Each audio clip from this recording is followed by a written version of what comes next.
वही नीतीश कुमार जिसने कह रहा था कि हम मरना पसंद करते हैं लेकिन उसके साथ जाना नहीं, फिर से पलटी मारकर पहले इस्तीफा दिया, फिर बीजेपी के साथ मिलकर मुख्यमंत्री पद का शपथ ग्रहण किया और अपना पलटू नाम को फिर से रोशन किया।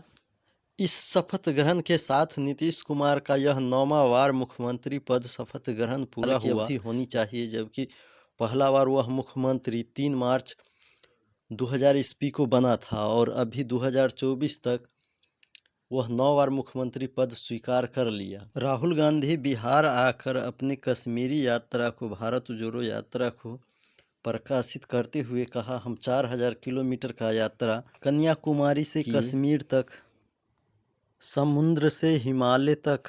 पिछले साल कन्याकुमारी से कश्मीर तक हम भारत जोड़ो यात्रा पे चले। 4000 किलोमीटर समुद्र से हिमालय तक ये यात्रा चली और बहुत सारे लोगों ने रास्ते पर हमें पूछा, इस यात्रा का लक्ष्य क्या है और इस यात्रा को आप पैदल क्यों कर रहे हो। तो हमने समझाया कि देश में आरएसएस की विचारधारा, बीजेपी की विचारधारा ने हिंसा और नफरत फैला रखी है। भाई भाई से लड़ रहा है, एक धर्म का व्यक्ति दूसरे धर्म के व्यक्ति से लड़ रहा है, भाषाओं के बीच में लड़ाई हो रही है, एक जात दूसरी जात से लड़ रही है। और हम चाहते थे जो ये मोहब्बत का देश है, इसमें फिर से, जैसे मैंने कहा, नफरत के बाजार में मोहब्बत की दुकान खुलनी चाहिए।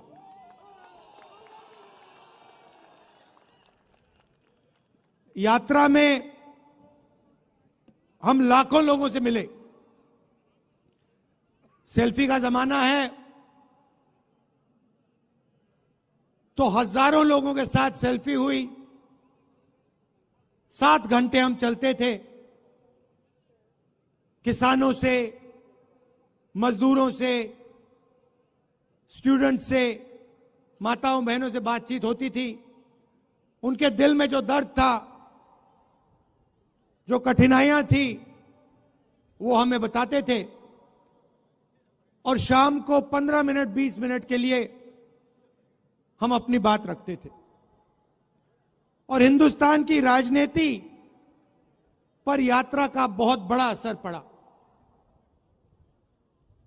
एक विचारधारा जो बीजेपी देश के सामने रोज रखती है, नफरत, हिंसा, उसके खिलाफ एक और नया विजन, एक नई विचारधारा खड़ी हुई, मोहब्बत की। आप जानते हो, नफरत को नफरत नहीं काट सकती। जितनी भी कोशिश कर लो, नफरत को नफरत नहीं काट सकता है। नफरत को सिर्फ मोहब्बत और प्यार काट सकते हैं। तो जिस तरफ वो नफरत की बात करते हैं, देश को बांटने की बात करते हैं, दूसरे तरफ हम मोहब्बत, इज्जत, भाईचारे की बात करते हैं। जब हमने यात्रा खत्म की तो काफी लोग हमारे पास आए, कहते हैं, राहुल जी, आपने कन्याकुमारी से कश्मीर तक यात्रा कर दी, मगर देश का जो राजनीतिक सेंटर है, सोशल जस्टिस का जो सेंटर है, जहां से सामाजिक न्याय की लड़ाई शुरू होती है, वहां से तो आपकी यात्रा गई नहीं। बिहार से आपकी यात्रा गई नहीं, असम से आपकी यात्रा गई नहीं। तो बहुत लोगों ने हमें कहा कि एक यात्रा नॉर्थ ईस्ट से लेकर महाराष्ट्र तक होनी चाहिए, और हमने बात मान ली।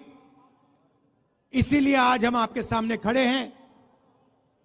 बिहार में से अब ये यात्रा भारत जोड़ो न्याय यात्रा निकलने जा रही है। शुरुआत मणिपुर में की, वहां हमने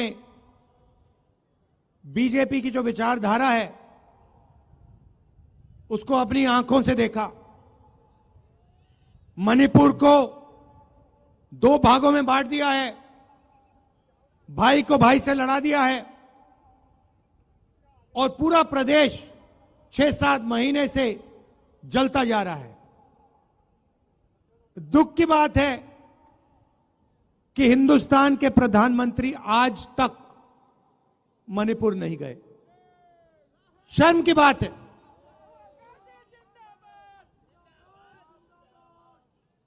आज तक हिंदुस्तान के प्रधानमंत्री मणिपुर नहीं गए। मणिपुर जल रहा है, लोग मारे जा रहे हैं, घर जलाए जा रहे हैं, मगर आज प्रधानमंत्री वहां आज तक नहीं पहुंचे। तो ये देश की हालत है। अब बिहार में हमारा क्या लक्ष्य? इस यात्रा में हमने न्याय शब्द जोड़ दिया है। भारत जोड़ो न्याय यात्रा। और सच्चाई यह है कि आज के हिंदुस्तान में गरीब व्यक्ति को ना आर्थिक न्याय मिलता है, ना सामाजिक न्याय मिलता है।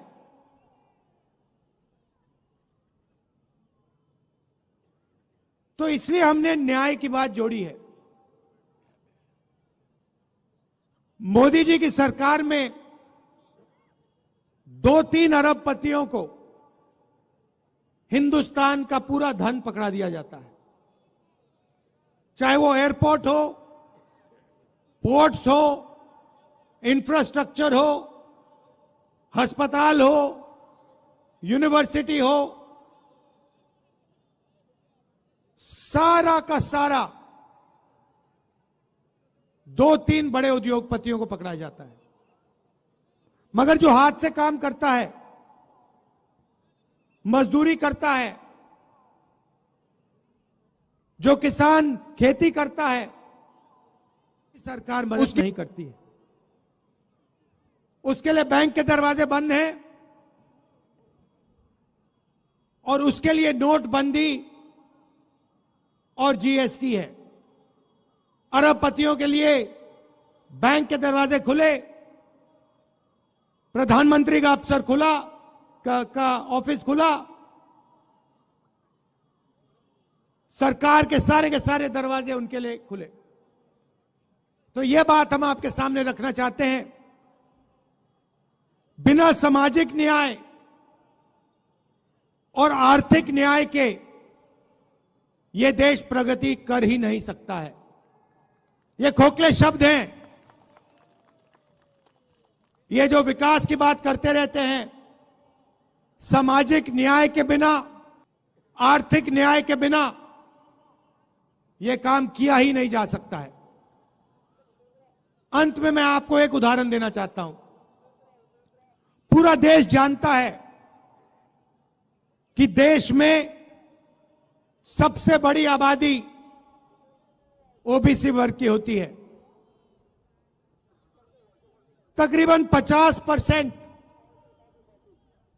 ओबीसी वर्ग की आबादी है।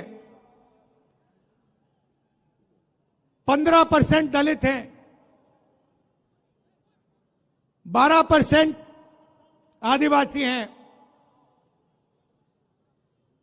तकरीबन 15% माइनॉरिटी हैं। यह सच्चाई है देश की। यहां जो ओबीसी वर्ग के लोग बैठे हैं, मैं आपको बताना चाहता हूं कि हिंदुस्तान की सरकार को 90 आईएएस अफसर चलाते हैं। देश का पूरा बजट